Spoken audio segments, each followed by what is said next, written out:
Bonjour et bienvenue à Coram Deo, l'émission qui porte un regard chrétien sur le monde. Mon nom est Pascal Deneau, je suis pasteur de l'Église réformée baptiste de Saint-Jérôme et comme annoncé la dernière fois, je m'entretiens à nouveau avec le pasteur Frédéric Bican de l'Église Action Biblique de Grâce. Bonjour Fred, bienvenue à Coram Deo. Bonjour Pascal, toujours heureux d'être là. Alors, t'es pas parti loin, on était ensemble pour discuter à l'instant, mais c'était il y a 2 semaines en temps podcast avec notre frère Charles Nicolas. Est-ce que le socialisme et le christianisme sont compatibles?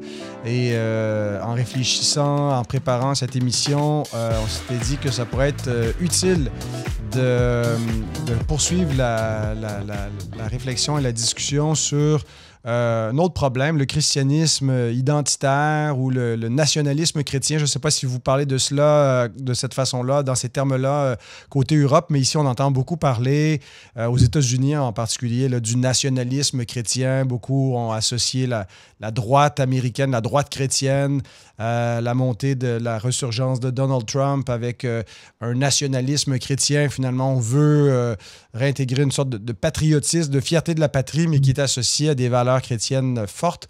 De votre côté, c'est quoi la bonne terminologie pour parler de ce phénomène? Alors, je n'ai pas entendu de cette expression nationalisme chrétien en ce qui concerne la France, parce que le mot nationalisme, il a un long passé en France et il a une connotation qui finit par effrayer un peu même les conservateurs. Certains s'en réclament encore, mais c'est pas. Mais par contre, une forme de patriotisme, oui. De conservatisme aussi, d'inspiration chrétienne ou de patriotisme chrétien, ça peut fonctionner. Et on va le voir un petit peu. Hein, c'est le sujet que tu le disais qu'on veut aborder ensemble maintenant. Le fait de rechercher une identité solide. Eh bien, est-ce que c'est compatible si on va dans le sens d'une identité culturelle? Est-ce que c'est compatible avec la foi chrétienne ou est-ce que c'est une fausse piste? Est-ce que ça va nous égarer? Et je pense que c'est intéressant de voir, et de ce point de vue-là, c'est peut-être aussi un éclairage croisé entre le Québec, vous êtes d'un côté de l'Atlantique, avec quand même le Make America Great Again qui est pas très loin, et dont le Canada fait un peu les frais. D'ailleurs, en tout cas, je sais pas si les relations entre Canada et États-Unis se sont un peu dégelées, ou si c'est toujours aussi aussi tendu. Je sais que Trump a fait des déclarations un peu offensives à l'égard et offensantes à l'égard des Canadiens. Et voilà. Donc, il y a peut-être une manière de vivre ça en retour à des racines identitaires occidentales. Historiquement, on va dire que l'Occident, c'est à la fois l'Amérique du Nord et puis l'Europe occidentale, et c'est un peu ces pays-là qui ont été les promoteurs du modèle qui a conquis le monde, qui a un petit peu formaté l'économie mondiale, la manière de voir la politique, les démocraties libérales, etc. Et aujourd'hui, il est convenu on considère, beaucoup considèrent que ce modèle-là est en crise, et qu'il est en déclin. Certains pensent que le modèle est fini, qu'on vit les dernières lueurs de l'Occident, mais que l'Occident va s'effondrer, vaincu par ses contradictions internes et puis par tous ceux qui veulent sa peau. Et d'ailleurs, sans être, disons, sans vouloir plaquer dans les prophéties de l'Apocalypse, de façon un peu artificielle, vouloir faire rentrer à coups de marteau chaque événement qu'on peut vivre dans l'actualité derrière des versets, j'ai toujours été frappé du fait que la grande prostituée qui chute à la fin de l'Apocalypse, il y a à la fois des nations du monde qui se réjouissent de sa chute et des marchands du monde et des nations qui pleurent parce qu'elles ont participé à sa prospérité. Et j'ai l'impression que cette description-là colle assez bien à la civilisation occidentale, qui est à la fois admirée, que tout le monde veut imiter, dont tout le monde envie la prospérité, mais en même temps dont tout le monde veut la peau. Voilà, la Chine veut la peau de la civilisation occidentale. Le monde musulman plus que jamais, et probablement qu'en Afrique il y a des patriotismes qui appuyés sur une forme de revanche post-coloniale, dont certains éléments peuvent être justifiés, d'autres moins, vont aussi vouloir prendre ses distances ou se réjouirait de la chute de l'Occident. Je me rappelle que quand il y avait eu l'attentat des World Trade Center, eh bien, le monde occidental était consterné, mais il y avait des gens qui avaient fêté ça, voilà, au Proche-Orient, qui étaient descendus dans la rue et ils étaient contents qu'il y ait 5000 morts et puis que la fierté des Occidentaux se soit effondrée en l'espace de quelques minutes dramatiques. Donc, il y a bien une crise identitaire. Je pense que c'est pas une vue de l'esprit, c'est pas une affirmation complotiste, et elle est ressentie, elle est analysée par des spécialistes en histoire, dans les idées politiques. Alors après, selon la sensibilité de chacun, on peut dire bien des choses, mais néanmoins, c'est une réalité. Et ça pose cette question aux gens qui vivent dans nos pays, qui jusque-là, finalement, disons, bénéficiaient de la civilisation qui éclaire le reste du monde, qui est détentrice des grandes valeurs, et en même temps qui bénéficie du meilleur confort, de meilleur tout, et puis ce modèle est remis en cause, il est remis en question, on essaye de se défendre, et ça donne des choses qui, en interne, dans la culture occidentale, vont prendre le contre-pied et nier tout notre passé historique en essayant de le détruire systématiquement. Donc là, vous reconnaissez un petit peu l'idéologie progressiste woke dont on parle souvent dans Coram Deo, mais qui essaye de détruire toutes les racines en tout cas de critiquer et de mettre en cause et en question et de considérer que elles sont la cause du malheur du monde. Et finalement, d'une certaine manière, quand on est le premier de la classe et quand on dirige le monde, s'il y a du mal, c'est normal que le reste du monde nous en demande raison.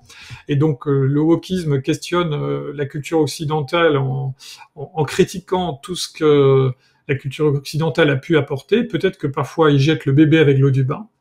Et puis il y a donc ça c'est la crise existentielle interne, à la suite, je pense, des révolutions des mouvements de 68 qui ont lieu aussi bien aux États-Unis qu'en Europe, où les gens ont remis en cause le modèle. Voilà, cette postmodernité qui s'est développée pendant une cinquantaine d'années et qui maintenant arrive à une situation où il n'y a plus réellement de valeurs structurantes pour notre société. Et on se retrouve avec une génération de jeunes qui n'ont pas été élevés avec les valeurs traditionnelles, on va dire, historiques de l'Occident, de la France conservatrice, qui était présente jusque dans les années 50, début des années 60, et qui maintenant sont en recherche d'identité et se retrouvent avec une société où avoir un repère identitaire trop marqué est un péché. Voilà. Le patriarcat judéo-chrétien, c'est pas bien. Le passé de la France, c'est pas bien. Les rois, c'est pas bien. Croire en Dieu, c'est pas bien. Parce que l'oppression vient des religions et que en France, la religion, c'est le catholicisme. Donc, qui dit catholicisme dit christianisme. On jette tous les christianismes à la poubelle avec.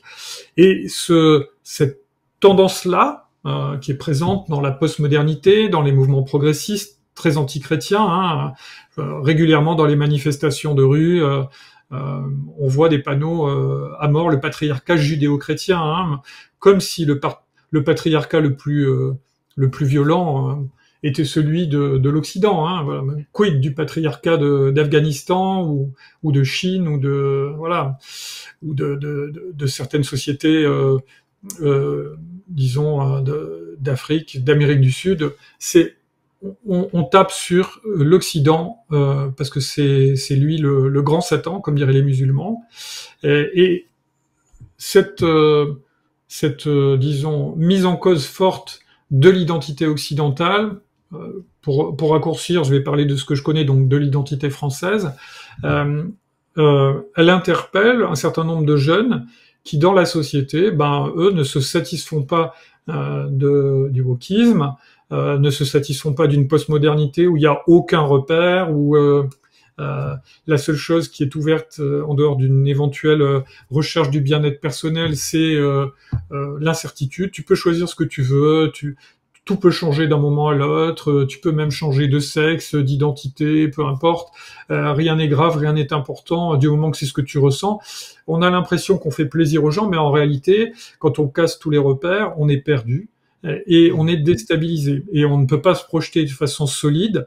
Et on a ce constat fort dans les sociétés occidentales, et en France en particulier, où il y a une partie des jeunes qui, d'ailleurs paradoxalement, en raison de l'immigration d'origine musulmane, euh, euh, se tournent vers les religions traditionnelles comme une réponse à cette crise identitaire, en se disant, le monde dans lequel je suis ne me donne pas de réponse transcendante par rapport à l'existence, pas de sens pour ma vie. Voilà, une fois que j'aurai une belle voiture, un bel appartement et un beau travail et plein de beaux loisirs, mais quel est le sens de ma vie? Et ça, évidemment, que la société matérialiste, sécularisée, ne peut pas y répondre, puisque c'est le paradis maintenant sur Terre, que aussi bien les communistes d'un côté que les capitalistes matérialistes de l'autre vont proposer. Mais au-delà, voilà, au-delà, il y a rien du tout. Et donc, on est les plus malheureux des hommes, comme le disait Paul dans 1 Corinthiens 15. Si c'est dans cette vie seulement qu'on espère en Jésus-Christ, nous sommes les plus malheureux de tous les hommes. Et donc, même le christianisme, se préoccupe de nous faire lever les yeux au-delà de notre vie actuelle, parce que si c'était juste ce que le Seigneur peut nous amener tant qu'on est sur terre, et puis après on éteint la lumière et il n'y a plus rien, ce serait désespérant. Et Paul dit, dans ce cas, mangeons et buvons, car demain nous mourrons. L'épicurisme qui était dénoncé dans la Bible, finalement, cette critique de l'épicurisme, elle est encore pertinente aujourd'hui.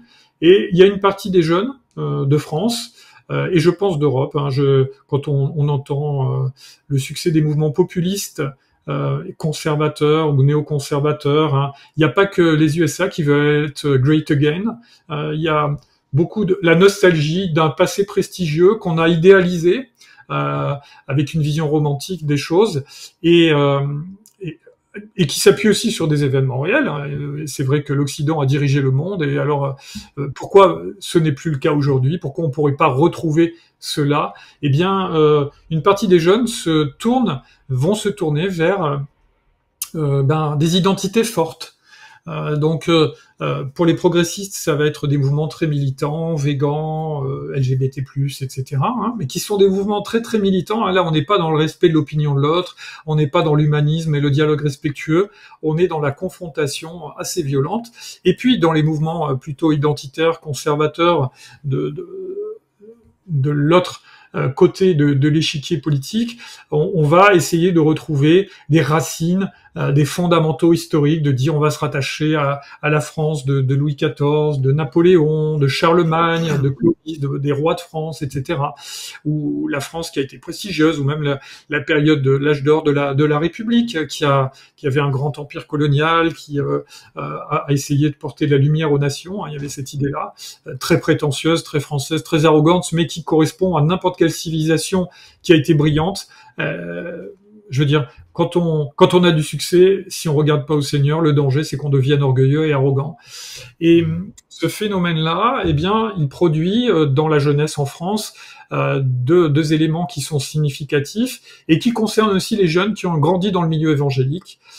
C'est un attrait pour l'islam, incroyable, mais c'est vrai. Et vous avez des jeunes, je pourrais vous renvoyer je pourrais te donner la référence, un article de Christianisme aujourd'hui, qui parle des jeunes qui sont nés dans les familles évangéliques et qui se convertissent à l'islam. Alors, on ne dit pas que c'est une foule, que c'est une multitude, mais c'est un phénomène qui existe. Pourquoi? Parce que l'islam propose une vision très très marquée, affirmée, forte, identitaire et fière de ce qu'elle affirme, dans un monde où personne ne sait réellement où se trouve la vérité. Et je me souviens que ma fille me disait, quand elle était au collège, que les copines avec lesquelles elle se sentait le plus à l'aise pour parler de morale, par rapport à sa propre foi, c'était ses copines musulmanes, parce qu'elles avaient des valeurs qui ressemblaient à celles qu'on défend dans le christianisme par rapport aux relations garçon-fille, à la sexualité, etc. Et que les musulmanes, elles assumaient avec fierté cet aspect-là. Et comme quand on est jeune, eh bien, on est impressionné par ceux qui sont sûrs d'eux, et puis aussi parce que ça fait, je veux dire, les musulmans sont fiers de ce qu'ils sont et il fait pas bon leur expliquer qu'ils ont tort. Donc, dans la cour de l'école, ça fait plutôt briller les yeux. Et donc, il y a ce phénomène-là, étonnamment, des jeunes qui ont pu grandir, soit dans les banlieues, soit pas, et qui ont été marqués par une forme de rayonnement, de la fierté d'être musulmans. Et cette fierté, elle s'articule pas seulement sur des éléments de foi, mais aussi sur une identité culturelle forte, un communautarisme, des choses qui font envie. Voilà, quand on est jeune et qu'on manque de repères. Et puis, il y a aussi un phénomène d'essor des baptêmes catholiques qui est assez important ces dernières années. En 2025, la Conférence des évêques de France a fait une enquête, un recensement, et ils se sont aperçus qu'il y avait plus 45% de baptêmes d'adultes, alors que à l'origine ils sont pédobaptistes, donc ils sont censés avoir baptisé tous leurs fidèles dès l'enfance, mais plus 45 de baptêmes d'adultes, ça veut donc dire qu'il y a des gens qui deviennent catholiques alors qu'ils n'ont pas grandi en tant que catholiques pratiquants, du moins. Et parmi ces 45% d'essor, eh bien, il y a 33% de baptêmes d'adolescents, donc en plus d'un tiers de baptêmes d'adolescents, et il y a une nette vitalité chez les moins de 25 ans qui se rapprochent du catholicisme. Et là encore, il peut y avoir de temps en temps des personnes qui sont attirées du monde évangélique vers le catholicisme, parce que le catholicisme en France, alors je sais qu'au Québec c'est un petit peu différent, qu'il est associé à des choses beaucoup moins positives, mais en France, avec le temps, alors il y a également des choses plutôt négatives, hein, mais là le but c'est pas de faire le bilan du catholicisme, hein, mais il y a aussi des choses pour lesquelles il est très décrié. Bon, il y a eu des scandales par rapport aux abus sexuel dans l'Église, qui est sorti récemment et qui a beaucoup nui à l'image du catholicisme. Mais si on se met dans la perspective historique, le catholicisme, il est associé au prestige de la France. La France en Europe, elle a été, et dans le monde, elle a été appelée la fille aînée de l'Église, parce que le premier roi de France, Clovis, aurait décidé de se convertir au catholicisme par rapport aux autres rois barbares qui étaient ariens, de confession arienne, ils étaient chrétiens mais hérétiques, et Clovis s'est converti au catholicisme, et juste avant une bataille, en tout cas il a promis de se convertir s'il gagnait une bataille contre les Alamans, les ancêtres des Allemands. Il a gagné, c'est sa femme qui était catholique chrétienne, et donc orthodoxe, on va dire, sur le plan des doctrines trinitaires, et donc comme il a gagné cette bataille, il s'est converti, et comme c'était à l'époque le roi des Francs, des Francs-Saliens, eh bien, la plupart de ces guerriers se sont convertis avec lui, et la France est devenue la fille aînée de l'Église. Et il y a eu d'ailleurs plusieurs fois des rois de France ou les ancêtres des rois de France, les rois francs, qui sont intervenir en Italie pour défendre quand le pape était menacé par certains peuples barbares qui menaçaient de prendre Rome. Donc, tout ça pour dire que pour les Français, le catholicisme peut avoir paradoxalement à la fois une image très très dégradée aujourd'hui dans les scandales qui ont été révélés de mœurs, mais en même temps être associé à un passé idéal où la France était une grande puissance, ce qu'elle est beaucoup moins. Voilà. Ouais. Ben, c'est tout un constat là, que tu nous présentes. Là. Merci Fred. Dans le fond, c'est un panorama qu'on constate là, vraiment en Occident.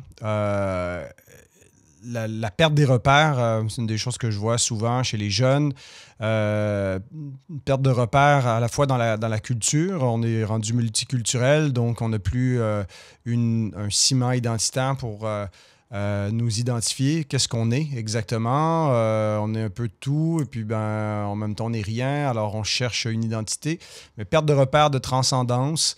Il n'y a plus dans l'imaginaire collectif là, une vision où il y a Dieu qui est au-dessus de la société, et puis on a une norme morale, et puis alors ça se reflète beaucoup dans l'identité sexuelle, et puis ce qui est à la mode là, bon, aujourd'hui, il faut finalement se définir et se déterminer soi-même ce qu'on est.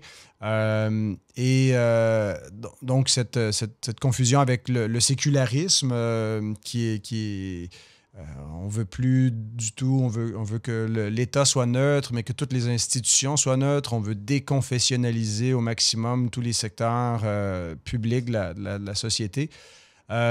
Donc, ça a pour effet de ramener chez plusieurs une quête d'une identité plus forte en lien avec l'ensemble de l'existence, une vision sur le monde, une croyance, des valeurs.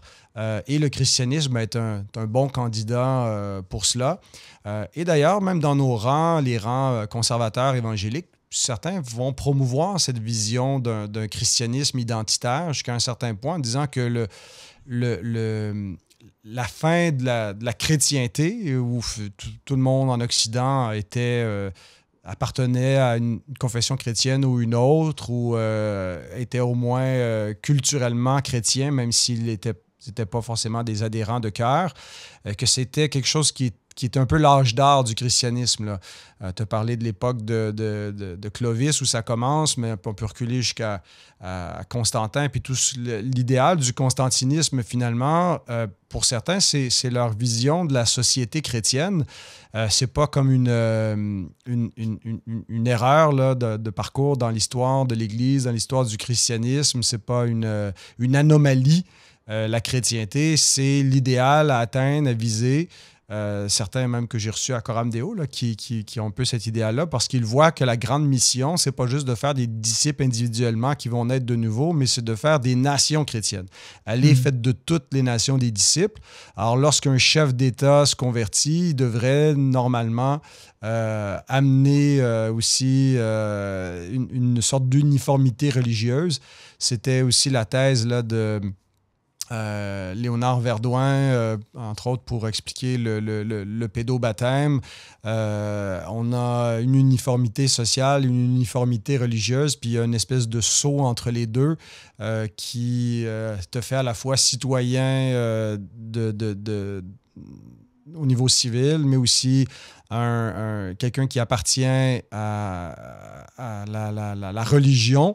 Et donc, le baptême, nous, en tout cas au Québec, je pense que ça devait être un peu la même chose en France. Le baptistère servait à la fois de sceau civil, mais aussi de symbole religieux. Tu es baptisé. Et puis, tu deviens un chrétien et tu deviens un citoyen et les deux se fondent ensemble. Et cette espèce de christianisme identitaire a été rejeté par les non-conformistes et par les évangéliques comme étant un faux christianisme, mais que certains finalement se disent c'était peut-être vraiment l'idéal, c'était ce qu'on devrait promouvoir, la société s'en portait mieux, quand même si les gens n'étaient pas forcément nés de nouveau, ils adhéraient tous à ce système de valeurs, à cette vision du monde, et l'Église était prospère, donc allons dans ce sens-là. En tout cas, c'est un peu ce que Douglas Wilson, dans son Christendom, Mere Christendom, va promouvoir. Je l'écoutais récemment dans un podcast qui a été enregistré, ça fait environ 1 an, là, mais où il est un peu confronté sur toutes ces questions-là de chrétienté. Je mettrai des liens parce que c'était vraiment intéressant. Là, c'est une conversation d'environ 2 heures. C'est sur le Abounding Grace podcast, il me semble, c'est ça. J'oublie le nom de l'autre, là, mais il a reçu Doug Wilson, puis la semaine suivante, c'était David Van Drunen qui lui défend le christianisme, plutôt une théologie des 2 royaumes, que le rôle de l'État, c'est pas d'intégrer le christianisme. Alors, je ne sais pas où est-ce qu'on va aller vraiment dans cette discussion par rapport à la théologie des 2 royaumes, la chrétienté, c'est quoi sa place et tout. Je pense qu'on veut surtout se limiter à pastoralement, des dangers, des erreurs de réflexion que certains peuvent faire, et puis que c'est pas une panacée, c'est pas une solution forcément à ce problème dans la société de juste réintégrer une identité chrétienne. Peut-être que si on le met au rang des identités comme les autres, elle va être mieux, mais de prendre une identité chrétienne ne fait pas d'une personne un chrétien forcément. Alors peut-être dans ce deuxième volet, maintenant qu'on a fait un peu le constat social, puis qu'est-ce qui amène les gens vers cela, quelles seraient les erreurs de raisonnement là, que tu identifies qui sont les pièges à éviter? Pourquoi on ne devrait pas... pourquoi c'est un problème, finalement, cette réaction face au wokisme, face au multiculturalisme ou au sécularisme, de se tourner simplement vers le christianisme identitaire? Ouais. En fait, je veux dire que sur cette question-là, je parle aussi, je donne aussi mon témoignage d'une certaine manière parce que lorsque j'étais jeune adulte, tout en ayant grandi dans un milieu évangélique, j'ai été séduit et j'ai été conduit à m'éloigner de la foi, tenté justement par les réponses identitaires sur le plan culturel et politique, comme si j'ai essayé de concilier en fait mon désir d'appartenance patriotique et ma foi, comme si les deux pouvaient coexister. Et donc, euh, j'aimerais encourager les auditeurs qui pourraient avoir la même tentation à bien réfléchir et à mesurer à quel point, en fait, ce raisonnement, cette démarche, tout en correspondant à des besoins légitimes, elle est erronée. Il y a une erreur de raisonnement. Le fait de vouloir résoudre ma crise identitaire et celle de la société dans laquelle je vis par un modèle qui est emprunté au passé de mon pays ou d'une communauté ethnique à laquelle j'appartiendrai, c'est que le problème, c'est que je soumets le domaine spirituel, celui qui est le porteur d'un sens profond, à une expression culturelle. En revenant aux valeurs d'un passé prestigieux, donc pour la France, en ce qui me concerne, je donnerai trop de place à la culture, c'est-à-dire la forme, et pas assez à ce qui a produit les valeurs sur lesquelles elle repose, c'est-à-dire le fond. Vous voyez, on va dire, ben voilà, le catholicisme correspond au passé de la France, donc quand je deviens catholique, je me remets en phase avec donc disons une identité profonde liée à l'histoire de la France, et donc là je vais avoir des points de repère pour mon identité. Tout d'un coup j'ai des racines, j'ai un passé, j'ai un avenir, en tout cas que je peux souhaiter par rapport à ce passé. Évidemment, tout ça implique qu'on a une vision plutôt réactionnaire des choses. Et je ne sais pas si vous voyez à quoi correspond le terme réactionnaire. Le terme réactionnaire, dans le domaine politique, on l'utilise pour dire des gens qui veulent revenir à quelque chose qui était mieux avant. Et que nous dit la Bible à ce propos? Eh bien, Ecclésiaste 7:10 dit ceci: ne dis pas comment se fait-il que les jours passés aient été meilleurs que ceux-ci, car ce n'est pas la sagesse qui te pousse à demander cela. Pour l'Ecclésiaste, tout est vanité, et ce n'est pas dans le passé, même historique, même prestigieux, même glorieux, qu'il faut rechercher les fondements de notre identité. Et surtout, il dénonce, je pense aussi, le fait que, vous savez, dans nos propres vies, si on est un petit peu optimiste et qu'on a l'instinct de survie, comme par rapport à nos sociétés, on a toujours tendance à considérer qu'avant c'était mieux, tout simplement parce que tous les désagréments du quotidien, on les oublie et on se rappelle des bonnes choses. Et c'est tant mieux, hein, c'est bien. Il faut aussi se rappeler des erreurs parce que ça nous aide à pas les refaire, mais les bonnes choses, ça nous aide quand même à avoir de bons souvenirs. Et le problème, c'est que de cette façon d'aborder les choses fait que le passé historique est tout d'un coup paré de toutes les vertus morales, politiques, voilà, les gens étaient heureux, tout le monde se respectait, il n'y avait pas d'incivilité, personne jetait des papiers au bord des routes, et il n'y avait pas de viol, il n'y avait pas de ceci et de cela, et pour avoir étudié l'histoire pendant de nombreuses années avant de faire des études de théologie, je peux vous dire que c'est faux, hein, bien sûr. Et ouais. Vous n'avez même pas besoin d'étudier l'histoire, vous allez voir dans la parole de Dieu et vous allez voir que le cœur de l'homme est méchant et tortueux par-dessus tout. Depuis qu'Adam s'est détourné de la volonté de Dieu, il a fait rentrer le péché dans le monde et il n'y a pas de société humaine qui soit idéale à laquelle on puisse revenir. Et si vous voulez, sont pris en défaut les réponses idéologiques, que ce soit la réponse idéologique dont on a parlé la dernière fois avec Charles Nicolas, qui est de dire, dans le progrès humaniste, on va trouver un aboutissement de l'humanité qui va la débarrasser du mal, bah ça c'est faux.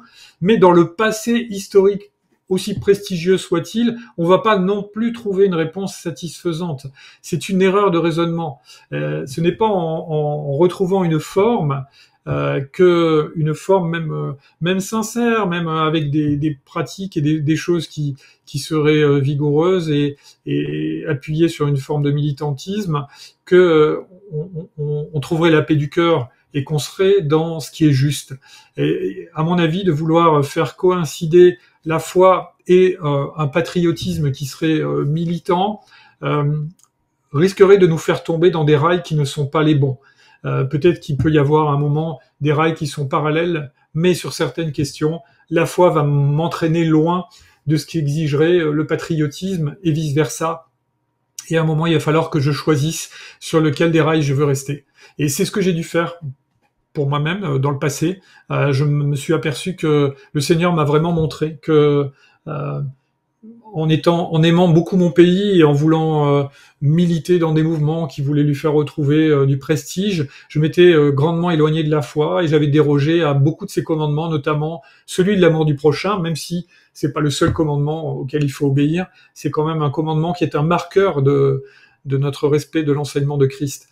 Jonathan Leeman, qui était orateur dans une conférence qu'on a organisée récemment avec les collègues de TPSG en France sur l'autorité, il a fait un atelier sur comment gérer les différences d'idées politiques dans l'Église. C'est assez intéressant et vous avez l'enregistrement de cette conférence sur le site de Tout pour sa gloire.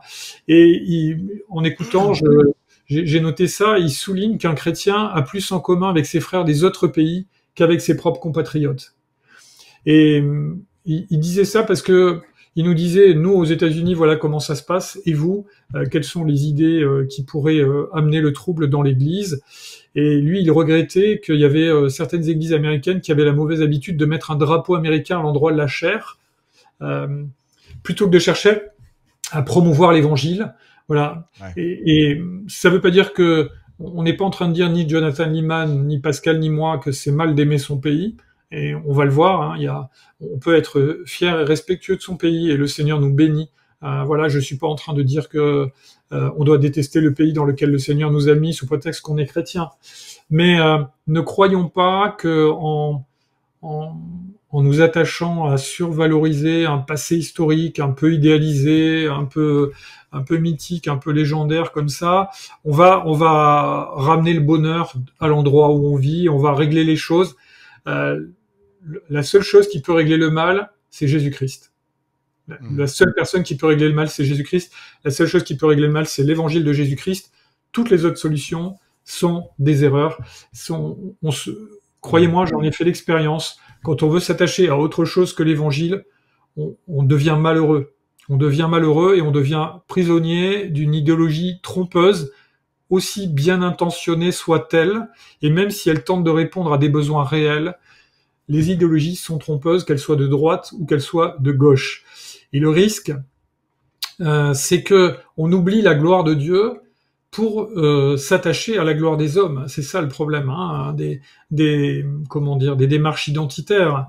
Alors Jésus, il dit, si quelqu'un veut être mon disciple, qu'il renonce à lui-même, qu'il se charge de sa croix et qu'il me suive. Dans le christianisme, il y a une logique d'humiliation personnelle qui est le préalable à la conversion. Vous pouvez pas vous approcher de la croix du haut de votre suffisance et de votre arrogance. Il faut pleurer sur notre péché et pleurer sincèrement, pas des larmes de crocodile. Et c'est pas compatible avec la fierté d'être quelque chose et de conserver cette fierté à travers la conversion. On peut être reconnaissant ensuite, mais c'est une démarche différente. Donc la perspective d'une identité nationale tangible aux yeux des hommes, eh bien, voilà, à mon avis, elle a, comment dire, il y a une erreur de théologie et peut-être que nos amis presbytériens du coup seraient pas d'accord avec nous, mais nous qui pensons que la doctrine, l'alliance de grâce ne se confond pas avec l'alliance mosaïque, mais qu'elle est annoncée avec Abraham et qu'elle est pleinement déployée en Jésus-Christ. Elle est sous-jacente à l'Ancien Testament, mais elle n'est pas encore manifeste. Et donc vous avez une économie du salut qui est liée à la fierté nationale d'Israël, parce que Dieu l'a voulu ainsi pour un temps. Et je vous lis dans Deutéronome 4, versets 5 à 6. « Voici, je vous ai enseigné des prescriptions et des règles comme l'Éternel mon Dieu me l'a ordonné, c'est Moïse qui parle à Israël, afin que vous les mettiez en pratique dans le pays dont vous allez prendre possession. Vous les respecterez, donc ces règles et ces commandements, vous les mettrez en pratique, car ce sera là votre sagesse et votre intelligence aux yeux des autres peuples. Lorsqu'ils, ces autres peuples, entendront parler de toutes ces prescriptions, ils diront « Cette grande nation est un peuple vraiment sage et intelligent. » Voilà quelle était l'économie de l'alliance mosaïque, c'était de dire venez et voyez combien le Dieu d'Israël est le seul vrai Dieu, le Dieu grand, le Dieu tout-puissant qui mérite d'être adoré. Et voyez, quand son peuple est fidèle, il bénit son pays et nul n'est comparable à Israël. Alors, on sait qu'Israël a échoué dans cette tâche à terme, hein, et que aucun pays n'aurait pu, réussir cette tâche. Mais je pense que, non seulement je pense, mais je suis sûr qu'il y a des mouvements du christianisme qui, à certains moments, se sont dit Israël a échoué, mais nous, on va réussir. Dans la logique de colonisation de l'Amérique du Nord, des 13 premières colonies, il y a un peu cette idée-là, le nouvel Israël. Hein, une terre promise, colonisée par des gens qui, vous savez, hein, les 13 premières colonies américaines, elles ont toutes une motivation religieuse. C'est des gens qui ont été expulsés en raison de leur foi d'Angleterre au cours des différentes persécutions. Si vous voulez le détail de tout ça, allez écouter le cours de Pascal sur l'histoire de la Réforme et vous verrez, c'est vraiment passionnant l'histoire d'Angleterre, mais elle a expulsé au fur et à mesure les puritains, les presbytériens, les congrégationalistes et même les catholiques. Et à chaque fois, ça a donné un des 13 États fondateurs des États-Unis. Et il y a eu cette idée, un peu, c'est la nouvelle terre promise, hein, c'est les États-Unis.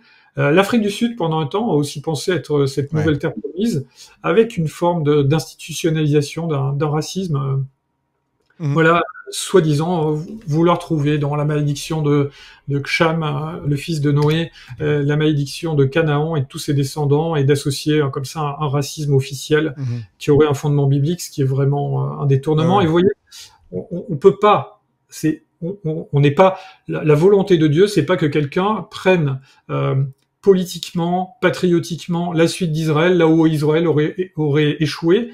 La volonté de Dieu, à partir du moment où Israël nous a donné ce qu'il devait nous donner, c'est-à-dire des écritures fidèles, les oracles de Dieu, comme dit Paul, c'est-à-dire l'Ancien Testament, et nous a donné le Messie, comme dit Jésus à la Samaritaine. Hein.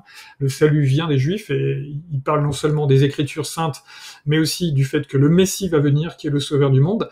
Et là, on change de perspective, on change d'économie du salut, on rentre dans une dynamique où l'alliance de grâce est plus explicite encore, et il y a plus, c'est plus possible d'associer une fierté patriotique définie avec la foi. Hein. Le Gott mit uns des Allemands, le Dieu est mon droit de l'Angleterre, le Dieu le veut de Jeanne d'Arc. Hein, vous voyez là, derrière moi, vous avez une statue de Jeanne d'Arc qui est là. J'ai fait exprès de la mettre parce qu'elle est en rapport avec le thème. Je la trouve jolie, mais c'est pas elle qui définit ma foi. Dieu le veut, hein. Oui, Dieu le veut. Elle est massacrer des gens. Alors, les Français sont bien contents d'avoir fini par mettre les Anglais hors de France pendant la guerre de 100 ans. Jeanne d'Arc y a contribué, ça lui a coûté cher. Mais cette logique de vouloir associer Dieu à tout ce que fait un État politique, elle est mortifère, elle est trompeuse. Elle ne sera pas satisfaisante, les amis, je vous promets, je l'ai vécu de l'intérieur. Au bout d'un moment, notre cœur est vide parce que ce n'est plus l'Évangile qui est à l'intérieur. Si on est attaché à une fierté identitaire qui a pris la place de l'Évangile, et c'est pas possible. Aussi bien avec Charles Nicolas, on reconnaissait que la dernière fois le socialisme et le christianisme sont pas compatibles. Eh bien, une démarche identitaire intégrale, elle est pas compatible avec l'Évangile authentique. Elle va vous dévoyer. Nous, on est étrangers, voyageurs sur la terre. C'est Hébreux qui le dit dans le chapitre qui parle des héros de la foi. Je vous lis les versets 13 à 16. C'est dans la foi qu'ils sont tous morts, sans avoir reçu les biens promis, mais ils les ont vus et salués de loin, et ils ont reconnu qu'ils étaient étrangers et voyageurs sur la terre. Ceux qui parlent ainsi montrent qu'ils cherchent une patrie. S'ils avaient eu la nostalgie de celle qu'ils avaient quittée, ils auraient eu le temps d'y retourner, mais en réalité, ils désirent une meilleure patrie, c'est-à-dire la patrie céleste. C'est pourquoi Dieu n'a pas honte d'être appelé leur Dieu, car il leur a préparé une cité. Donc, revenir au christianisme pour des questions identitaires, est-ce bien ? Est-ce que les gens qui redeviennent catholiques en France pour ces raisons-là ont raison de le faire ? S'ils reviennent à un christianisme authentique, s'ils sont attachés à Jésus-Christ, mort sur la croix pour leurs péchés, ressuscité, et qui assurent leur justification devant Dieu, eh bien, que ces gens soient bénis. Mais si c'est juste dans le but de fonder une identité sur le plan idéologique ou de combler un malaise culturel dans un Occident qui est en déclin et qui est malmené par le wokisme de l'intérieur et par les agressions identitaires de l'extérieur, d'autres civilisations qui veulent la peau de l'Occident, eh bien, à ce moment-là, la recherche identitaire, même si elle est teintée d'un catholicisme de bonne loi, elle sera trompeuse et c'est une erreur de raisonnement. Ouais.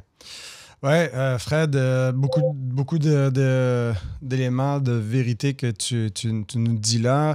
En fait, je pense qu'il y a une erreur fondamentale au niveau de bien reconnaître le royaume de Dieu et de ne pas le confondre avec les royaumes ici-bas. Hein? Jésus dit, mon royaume n'est pas de ce monde. Et c'est pas juste parce qu'il ne l'était pas à ce moment-là, mais c'est qu'il ne peut pas l'être fondamentalement. Et bien que Jésus qui a reçu tout pouvoir sur la terre et dans le ciel, et je crois que le Fils de Dieu exerce son autorité au-dessus des nations également, souverainement, providentiellement, mais il ne faut pas faire un amalgame entre le royaume de Dieu et les différents royaumes du monde, comme s'ils sont, ils sont gérés de la même façon, ou ils seraient de la même nature.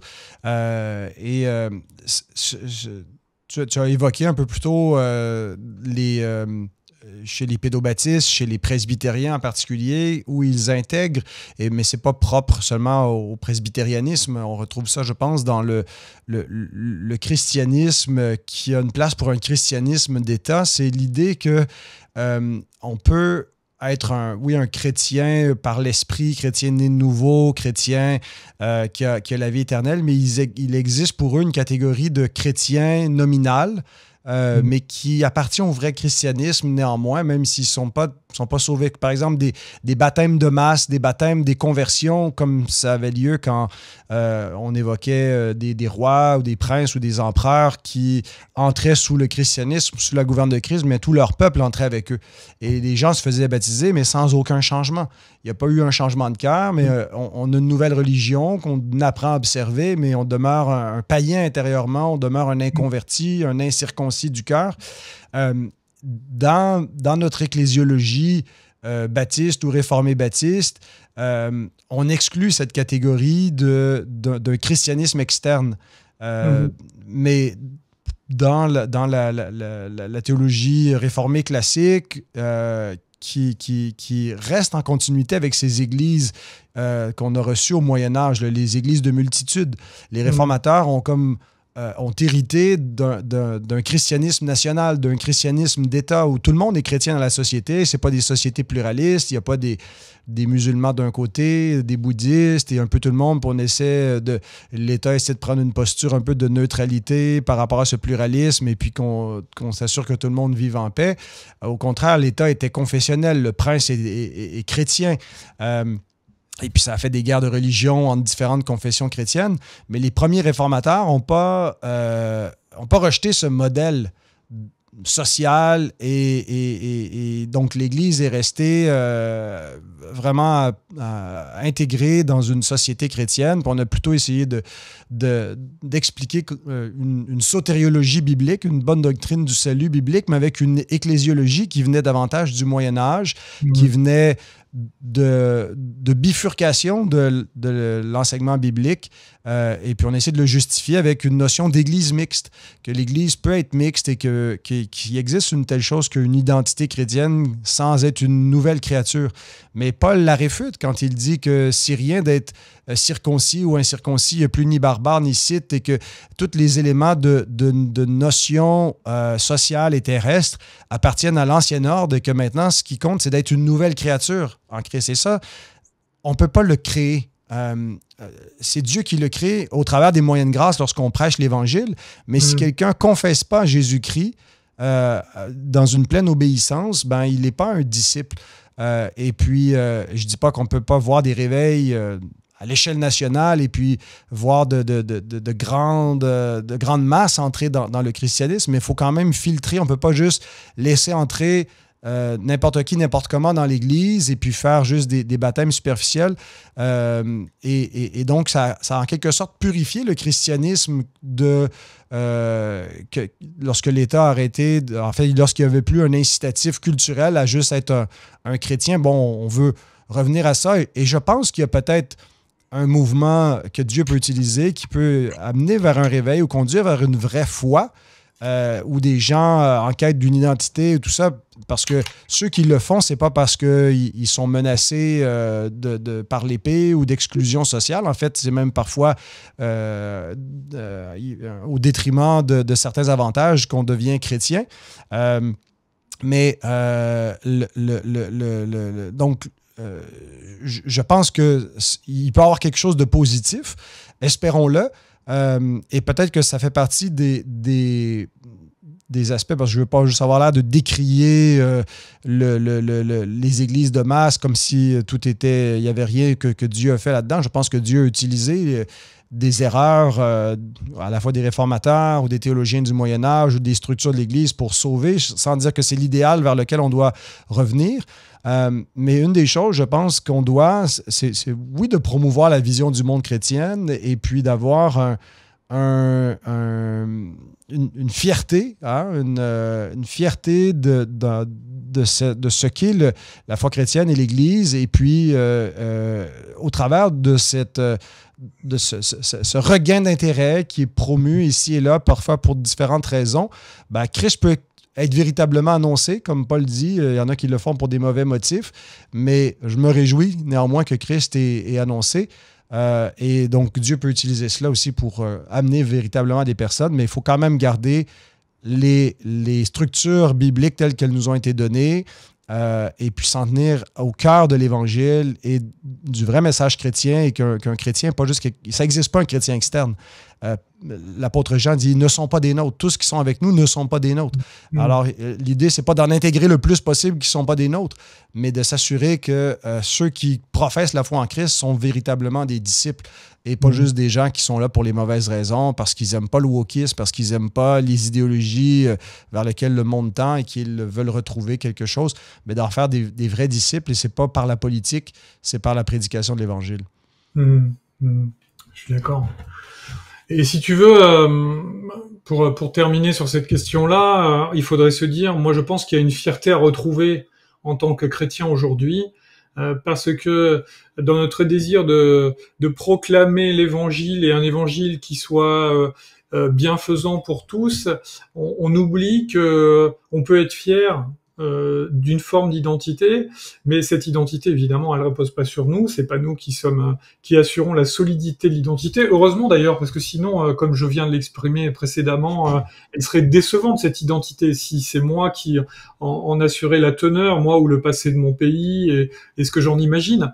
Mais la question se pose donc, si on a une fierté à retrouver, où placer cette fierté et comment répondre, disons, aux besoins d'identité des jeunes de l'Occident aujourd'hui, dans cette crise identitaire profonde, avec une réponse qui comble ce besoin sans procéder de l'erreur de raisonnement qu'on dénonçait tout à l'heure. Alors, en attendant le retour de Christ, son avènement final, manifeste et universel du royaume de Dieu, que devons-nous faire, nous, ici et maintenant, hein, dans cet état transitoire de l'attente du royaume.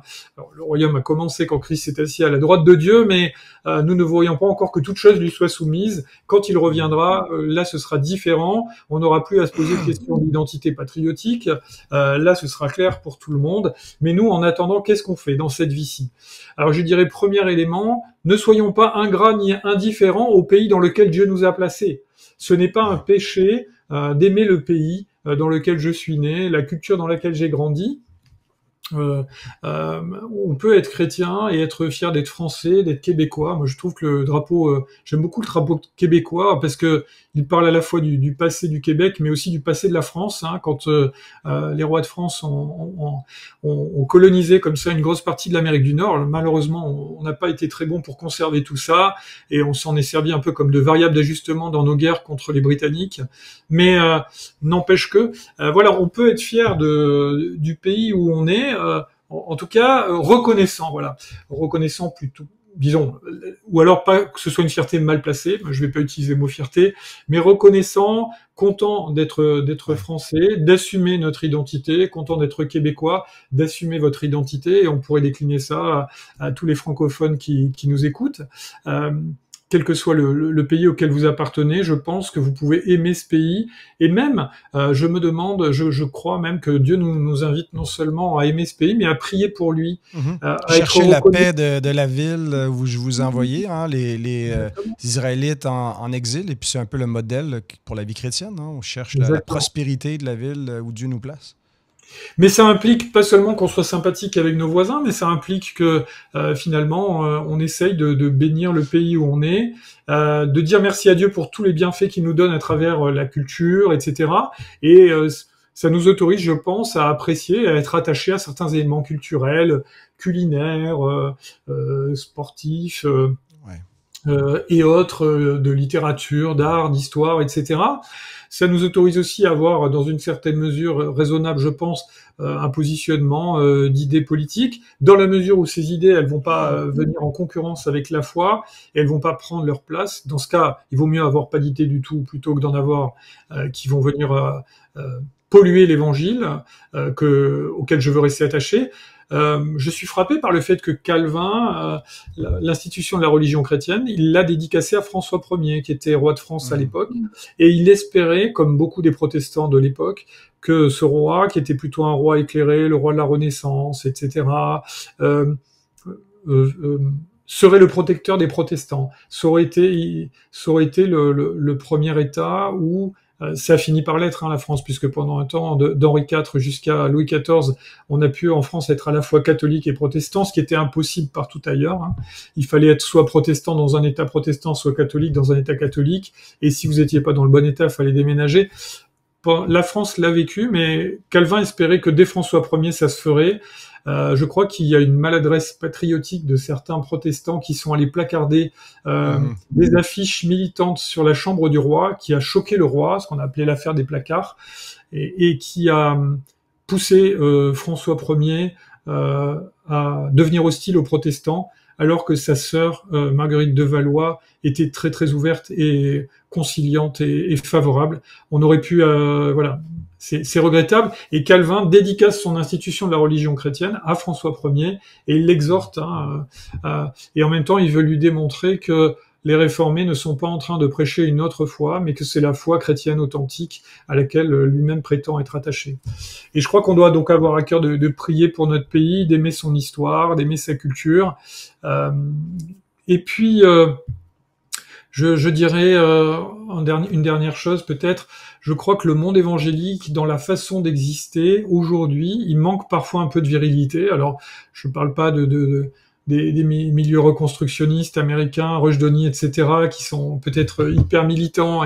Mais en tout cas, en France, moi, ce que je constate, c'est que on se préoccupe pas suffisamment de, comment dire, sans vouloir singer des postures identitaires, on devrait veiller à donner à nos enfants et à nos jeunes, et en particulier aux jeunes garçons qui sont en manque de symboles d'autorité, un modèle de chrétien courageux et assumé qui fasse envie, et pas le modèle de quelqu'un qui semblerait avoir renoncé à toute dignité au nom de la foi et qui serait une sorte de serpillière sur laquelle tout le monde peut s'essuyer les pieds. Je crois fermement que l'être humain le plus courageux de toute l'histoire de l'humanité, c'est Jésus-Christ. Je ne vois pas dans tout l'évangile une seule raison de rougir de ce qu'a fait Jésus-Christ, de ce qu'a assumé Jésus-Christ avec un courage extrême, y compris quand il était seul, abandonné par ses disciples. Il a osé dire et faire des choses qui, personnellement, m'auraient pétrifié, et pas un mot, pas un son ne serait sorti de ma bouche. Et c'est ça notre modèle. C'est un modèle d'homme courageux. Mais le courage ne doit pas être confondu avec l'arrogance, et il faudrait que le monde évangélique trouve, encourage, favorise des modèles masculins, et féminin aussi, mais peut-être que nos sœurs, elles ont une recherche identitaire un petit peu différente, un peu moins imprégnée de testostérone, et les garçons ont besoin de modèles un peu musclés, de choses qui font envie, qui font briller les yeux, qui sont pas juste des gens qui ont l'air de s'excuser d'exister. Et je crois que le monde évangélique devrait revisiter, en tout cas réfléchir à la bonne manière de répondre à cela, sans courir après une démarche identitaire de type patriotique, mais en prenant compte en cela quand même ces Paul qui dit soyez des hommes, fortifiez-vous, hein, et soyez des hommes, dans le texte, c'est soyez virils, hein, c'est dans le sens de masculin, comme d'un modèle de courage. Donc, on devrait rendre nos jeunes, donner à nos jeunes l'envie d'être fiers d'être chrétiens, qu'ils soient garçons ou qu'ils soient filles, et quel que soit le pays et la culture dont ils sont issus. Et se rappeler que notre identité véritable et donc notre fierté, elles sont en Christ.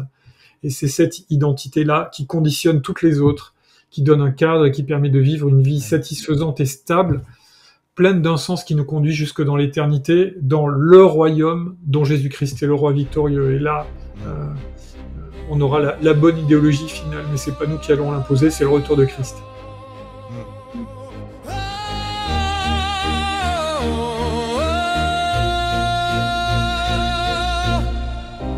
Sous le grand ciel d'étoiles muettes,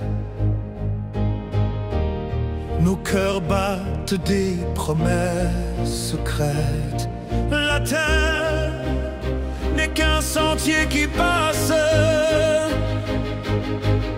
un souffle court dans l'immense espace. Le ciel est notre vraie patrie, là-haut l'éternité nous sourit. Nous marchons, nous rêvons, pèlerins éphémères vers la lumière, la lumière. Chaque ombre ici. Et pour vous aider à réfléchir à cette question-là, je vous recommande ce livre. Quelle est la mission de l'Église? On pourrait dire quelle est la vraie mission de l'Église, parce qu'on veut lui en proposer différentes, mais très bon livre de Kevin DeYoung et Greg Gilbert, qui l'ont écrit surtout en réponse à ceux qui lui suggèrent une mission un petit peu plus du côté gauche, c'est-à-dire d'être très humanitaire et puis dans l'action sociale. Mais voilà, on peut aussi réfléchir et les principes qui sont mis de l'avant peuvent aussi nous prémunir contre certaines déviances vers la droite.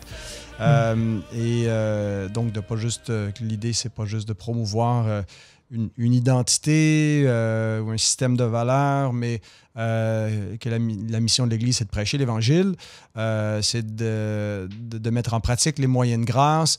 Et il y a d'autres éléments qui peuvent compléter qu'une Église peut faire, mais ou qu'un chrétien peut faire, comme on distingue entre ce que l'Église doit faire comme Église et ce qu'un chrétien, dans quoi il peut s'engager. L'Église ne s'engage pas politiquement, ça n'empêche pas que les chrétiens puissent le faire. Donc, très bon livre, moi, que j'ai lu il y a quelques années, que je suis content qu'on ait en français et qui vous sera utile. Il y a un lien dans la description si vous voulez vous le procurer pour soutenir en même temps KMDO. Vous pouvez aussi le faire en faisant un don. Merci à ceux qui soutiennent cette émission du côté de l'Europe et du côté du Canada. Merci pour votre support. Alors, Fred, il y a les camps TPSG, un camp qui s'en vient en particulier que tu peux nous mentionner? C'est ça, il y a 2 camps TPSG, donc ça c'est au moment des vacances de la Toussaint, donc vous avez encore, au moment où l'émission est diffusée, je pense un petit mois, avant que ces camps n'aient lieu. La première semaine, donc c'est un camp de formation théologique pour les familles, les adultes, avec prise en charge des enfants. C'est organisé par Raph Charrier, Mathieu Giralt, et il y aura Étienne Lermenot comme orateur. Et puis la semaine suivante, toujours à Teen Ranch, toujours pendant les vacances de la Toussaint, vous avez un camp de counseling biblique ou d'accompagnement biblique qui est proposé par Samuel Laurent et son équipe, Quentin Pollinari et les autres, et aussi on accueille aussi les adultes et éventuellement les enfants qui les accompagneraient. Et si vous êtes du côté du Québec, il y a une conférence ce samedi à Montréal, 20 septembre. Une foi des questions, allez sur lafoi.ca.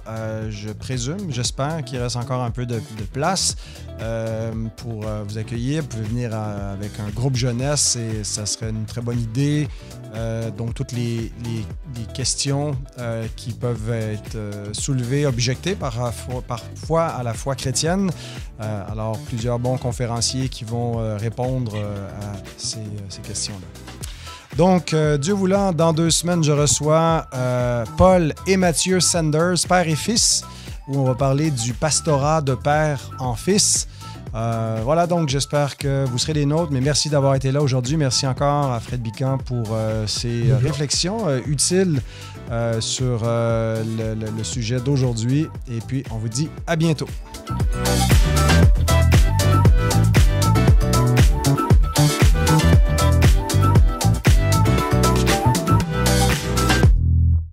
Ici, c'est dommage, j'enregistrais pas quand Régine était là, donc... C'est vrai, t'as pas enregistré?